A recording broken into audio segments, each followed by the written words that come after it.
So the next organ we're going to talk about in our tour de abdomen is the pancreas. And I've drawn the pancreas right here. Let me just write that out. This is our pancreas, which I believe you may have heard about before. The pancreas sits below and behind the stomach, and it kind of hugs the first part of our small intestine here, which I think you may now recognize is called the duodenum. In fact, it wraps around a little more than what I've drawn right here, but just know that it sits back, way back over here. In fact, some say that the pancreas sits in a completely separate compartment from our stomach, our small intestine, our large intestine, even our liver.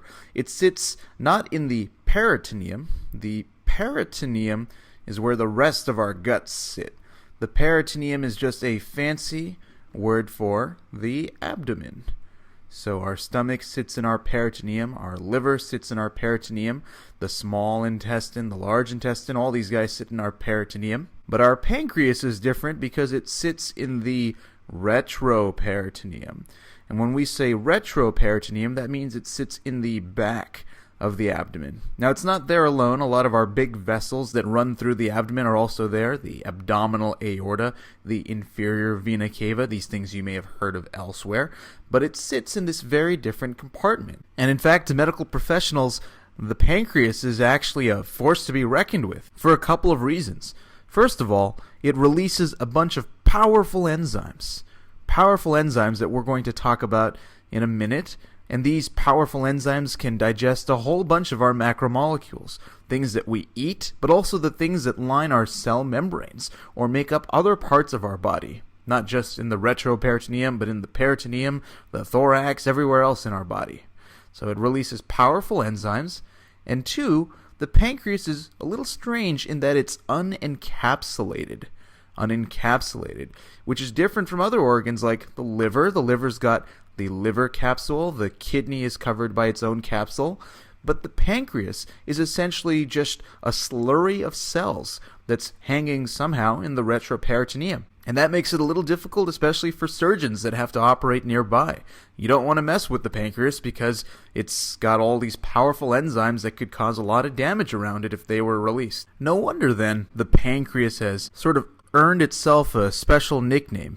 Many physicians consider the pancreas to be the lion of the abdomen because of how important it is, and additionally how powerful the enzymes are that come from it.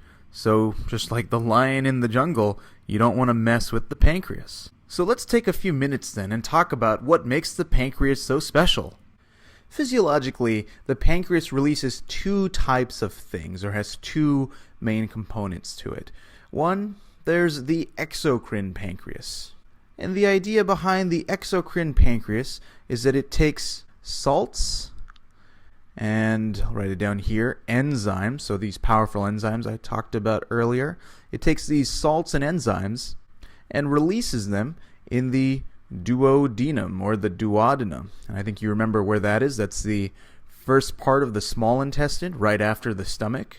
And so our exocrine pancreas has four main roles that it accomplishes. So firstly, as you may recall, because the pancreas releases its contents into the duodenum, think about what the duodenum is receiving right beforehand.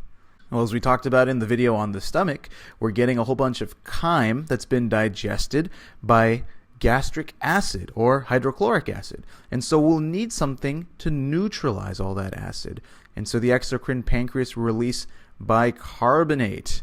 The bicarbonate here will serve to neutralize our gastric acid.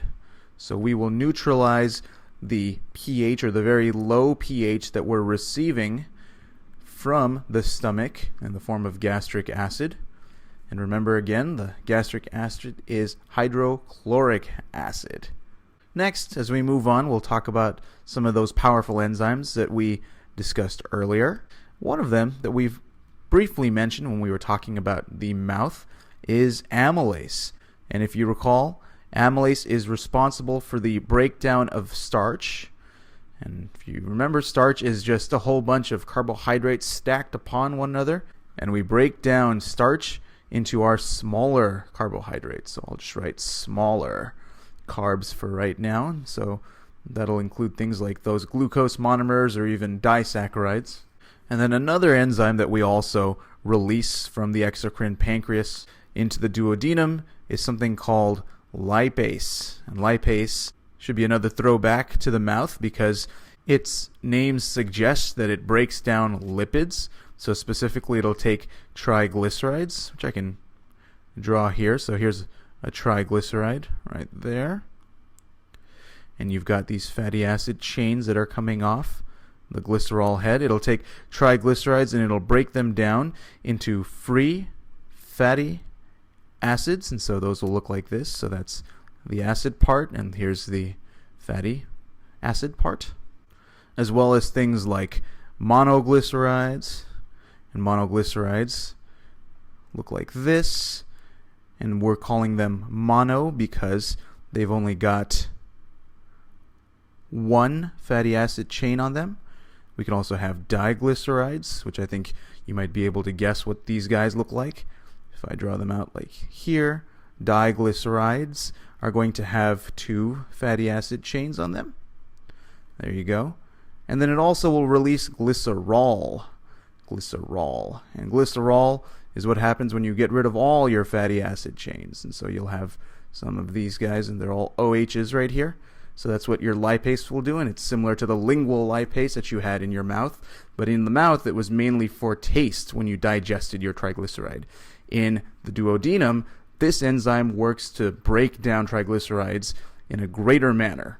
And then finally, the last function of the exocrine pancreas involves its proteolytic enzyme. So I'll just write proteolytic right here, and I'll expand. There are two types of proteolytic enzymes. There's trypsinogen that it releases, trypsinogen. There's trypsinogen, and there's also chymo. This is a longer word, chymotrypsinogen. Trypsinogen. And I think there's a couple of light bulbs that should be coming on right now, because whenever you see the suffix ogen, as we see down here, that refers to something that's called a zymogen. A zymogen, which means an enzyme that is inactive right now because it has an extra bond, usually a peptide bond, that needs to be broken in order for it to start doing its thing.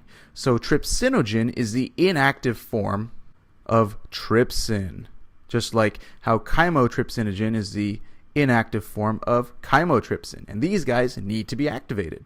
And the way that's done is in the duodenum. There's an enzyme that sits there called enteropeptidase. There's a whole bunch of enteropeptidases that line the duodenum. Your enteropeptidase will break down trypsinogen to form trypsin. Trypsin is the active form that's then going to be able to break down proteins. And what we're doing here is actually causing a chain reaction, because once trypsin is formed, the next step in activating chymotrypsinogen is accomplished by trypsin. Trypsin will cleave your chymotrypsinogen to form, and this is a very long word, chymotrypsin. Chymotrypsin. And these guys will go wreak havoc and break down proteins in the duodenum. Now, my question to you is, these are enzymes, and they're inactive because of usually a single bond. But what happens when that bond that makes them inactive breaks? Say if you're in a car accident and you get hit in the stomach, and there's enough force there that can provide activation energy to break a bond and turn trypsinogen into trypsin. What would happen? Well, as we mentioned earlier, because the pancreas is unencapsulated, activated trypsin will go on to activate chymotrypsinogen into chymotrypsin, and then will break down proteins wherever they see them. And that can be membrane proteins. They could be proteins that are in the surface of the duodenum. They could be proteins that we digested in our food, or they could be proteins that are present in the pancreas. So you can see why the pancreas is so feared, and that's why the pancreas is something you don't want to have damaged, because we can activate these deadly enzymes that should be working in the duodenum.